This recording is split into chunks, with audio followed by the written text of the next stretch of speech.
வணக்கம். நான் மருத்துவர் தென்றல்.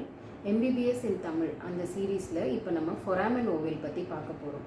எம்ப்ரியாலஜியில், அதாவது ஒரு குழந்தை கருவில் இருக்கிற குழந்தைக்கு இருதயத்தில் என்னென்ன சிறப்பான அம்சங்கள் இருக்குது அப்படின்றத பார்க்க போகிறோம்.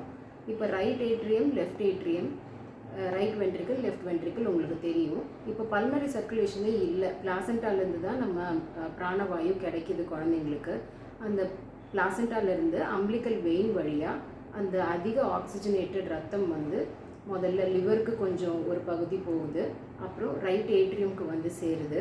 கொஞ்சம் கலந்த பிளட்டு தான் அது, ஆக்சிஜனேட்டட் ப்ளஸ் அன்ஆக்சிஜனேட்டட் ரெண்டுமே கலந்த பிளட்டு தான். அந்த மிக்சட் பிளட் வந்து ரைட் ஏட்ரியம்க்கு வந்து சேருது. இந்த ஃபொராமன் ஓவேலோட ரோல் என்ன?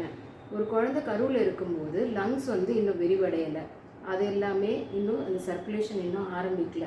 அதனால் ஃபொராமன் ஓவேல் மூலமாக ரைட் ஏட்ரியம்லேருந்து லெஃப்ட் ஏட்ரியமுக்கு அதிக ஆக்சிஜன் உள்ள ரத்தம் வந்து அங்கே பாயுது. அது மூலமாக லெஃப்ட் வென்ட்ரிக்கலுக்கு வந்து அப்புறம் அயோட்டாலேருந்து உடம்புல இருக்க எல்லா பாகங்களுக்கும் போகுது.